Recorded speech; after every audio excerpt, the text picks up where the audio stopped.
Bonjour et bienvenue à un nouvel épisode du podcast Décontracté Lumière Noire, où on ouvre la porte à la discussion en abordant différents thèmes majeurs de la vie. Mon nom est Shana et j'anime le show avec Joël. Salut tout le monde. Et aujourd'hui, on parle de nos expériences. On partage avec vous, on s'ouvre et on aborde le sujet de notre relation avec notre pays d'origine. Donc, restez avec nous si vous voulez savoir comment on entretient une relation avec notre pays d'origine, d'où on vient et qu'est-ce qu'on veut pour le futur.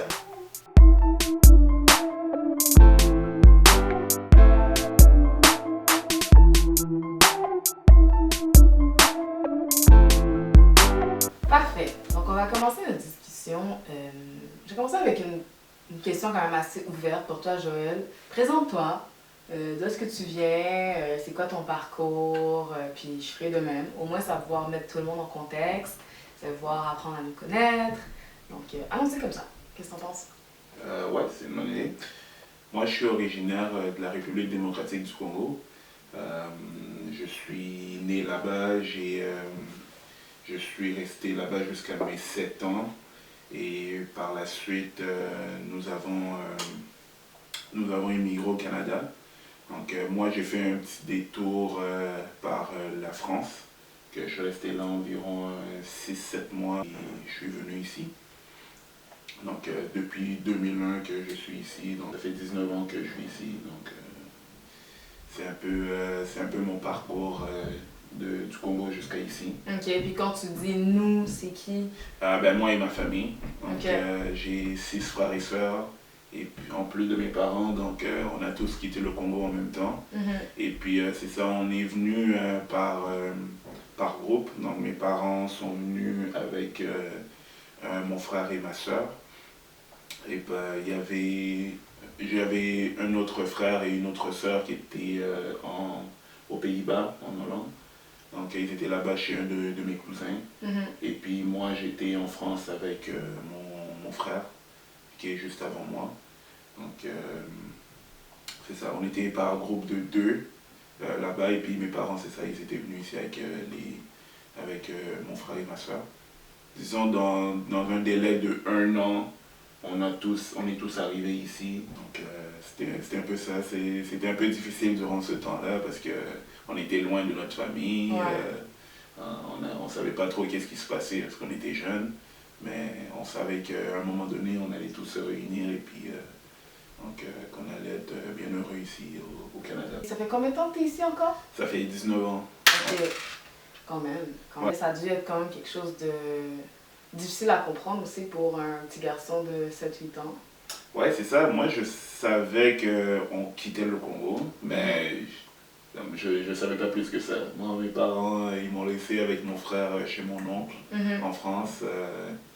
En me disant que c'était temporaire, qu'on allait bientôt se réunir, mais je ne savais pas plus que ça. Donc, on m'a laissé avec ça comme information et puis le reste, je devais me débrouiller avec ça, mais ça s'est bien passé.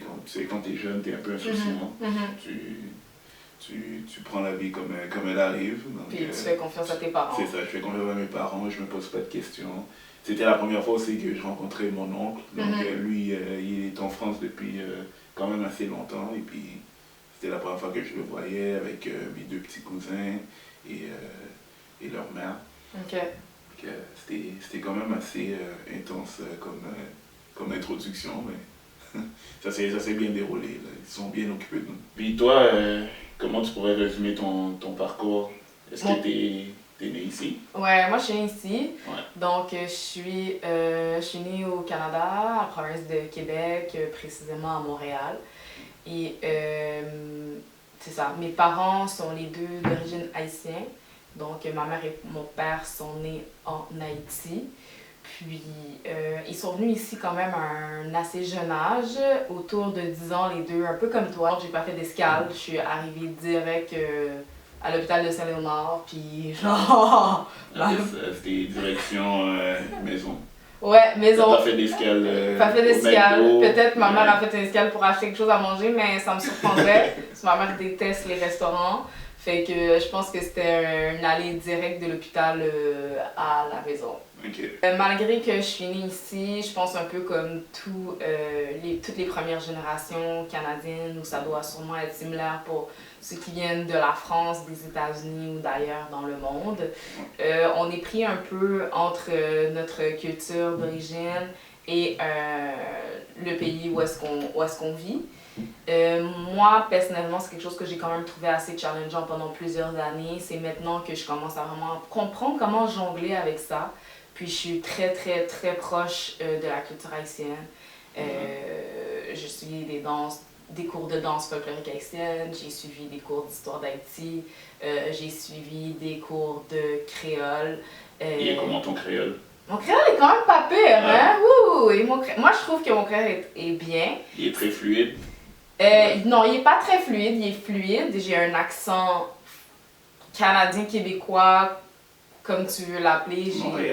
Montréalais de mon créole, mais je le comprends très bien et je me fais très bien comprendre. Je pense que le reste, par la suite, ça va être vraiment au niveau de la pratique. J'ai eu la chance de le pratiquer pas mal quand j'avais mon oncle qui venait d'Haïti, qui est venu vivre chez nous pendant 2-3 ans, puis lui, quand il est arrivé, il comprenait zéro français. Je pense que c'est le moment où est-ce que mon créole s'est vraiment débloqué. Et ça, j'écoute la musique haïtienne, j'apprécie l'art haïtien. Pour moi, ça fait partie de moi. C'est quelque chose que je veux aussi transmettre à mes enfants qui seront sûrement canadiens.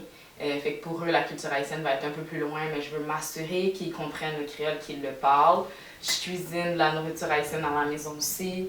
Donc, non, je fais mon épice, mon riz collé, mon sauce pois, mon légume. Je fais du crémasse. Comme, je m'imprègne de ma culture parce que je trouve que c'est super important malgré tout. Très important. C'est pas parce qu'on habite ici qu'il faut oublier d'où on vient. C'est quelque chose d'important à garder, puisque c'est quelque chose que tu vas transmettre à tes enfants aussi. Si toi tu t'es pas imprégné de ça quand tu étais jeune, comment tu vas faire rendu plus vieux? C'est des habitudes que tu développes au cours de la vie. Donc c'est comme ça que tu le transmets à tes enfants. C'est parce que c'est ancré en toi. Donc non, c'est bien que tu te sois impliqué un peu plus comme ça dans l'univers haïtien. Ça vient naturel. C'est naturel pour moi. Je le vois pas comme je le fais parce que je dois le faire. C'est juste naturel pour moi, puis c'est juste, il faut. Fait on dirait que ça me fait plaisir d'en apprendre ma culture. C'est moi. Comme je m'identifie personnellement beaucoup plus à la culture haïtienne que la culture canadienne, québécoise. C'est sûr que quand j'ai été en Haïti, puis si j'y retourne, ben, je suis pas haïtienne. Comme ça, je vais pas me dire haïtienne comme je vais pas le nier. Je pense qu'ils vont te le faire comprendre aussi. Tu vas le remarquer assez rapidement. Ben, je vais le remarquer, ils n'ont même pas besoin de me le faire comprendre. Je vis pas la même réalité que eux. J'ai grandi dans ce bassin-là. Puis je pense que c'est comme ça pour moi qui est née ici, mais sûrement aussi pour beaucoup de ceux qui sont arrivés à un très jeune âge. Je suis immergée dans la culture aussi canadienne, québécoise. Donc ma façon de voir les choses, ma façon de vivre ressemble pas vraiment à la manière de vivre en Haïti parce que c'est une toute autre réalité. Fait qu'on dirait que c'est vraiment comme un mix des deux. Avec ma réalité d'ici, j'intègre ma culture. Parce que moi, je l'appelle ma culture, que je sois née là-bas ou pas, c'est ma culture. Comment t'as trouvé ton arrivée ici? Parce qu'on s'entend que le Congo, la France c'était une brève escale, mais vivre ici au Canada, mis à part juste la neige ou le froid. Voisinage, comment t'as trouvé ça? Quand vous êtes arrivé, est-ce que vous aviez une maison au Congo? Au Congo, ouais, on avait une maison. Puis là, à Montréal? Ça c'était c'était quand même assez horrible. On est passé d'un super gros terrain au Congo, on avait une grosse maison. Là, quand on est arrivé ici, on était en appartement. On était 5 dans c'était un 4,5, donc il y avait 2 chambres. Mais tu dis 5, t'as dit toi t'étais le 4e arrivé, puis il y avait tes 2 parents, ça fait 6. Non, il y avait mon frère et mes 2 sœurs. Ah, ok. Donc, plus moi, ça fait 4. Puis tes parents? Plus mes parents, 6, on était 6. C'est ça. On était 6, oui, exactement. On était 6 dans un 2,5. Un 2,5 ou un 4,5?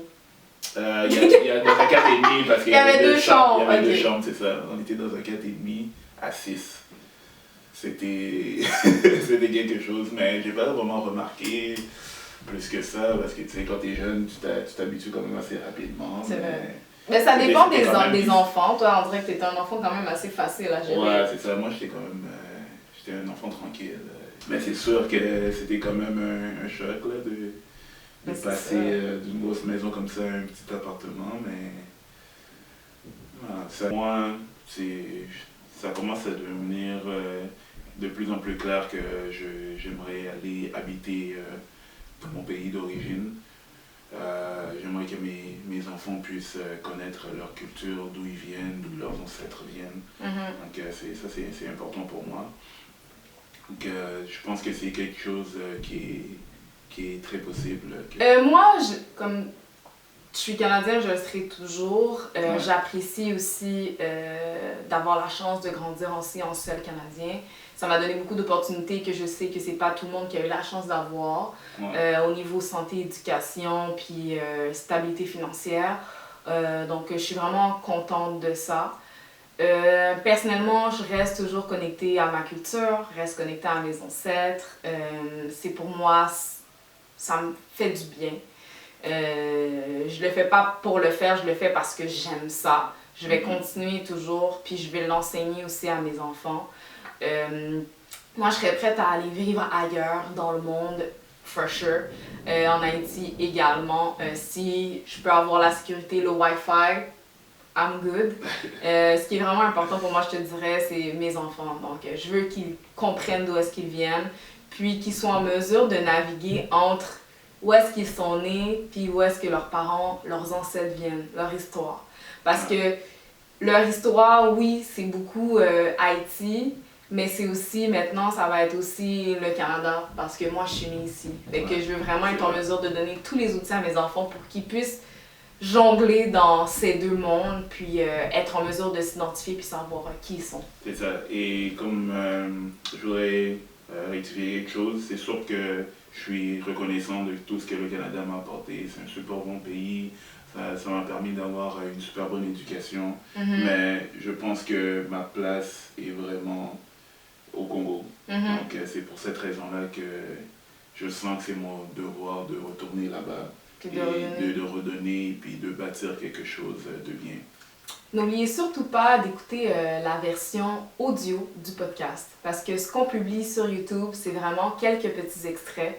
Mais dans la version complète sur nos plateformes audio, on m'a abordé vraiment divers sujets. Donc moi, j'ai parlé de mon premier voyage en Haïti, j'ai parlé de la relation que mes parents ont avec Haïti, de comment moi je vis d'être une Canadienne québécoise d'origine haïtienne, comment je jongle avec les deux cultures, comment je reste connectée à ma culture d'origine. Puis Joël, lui...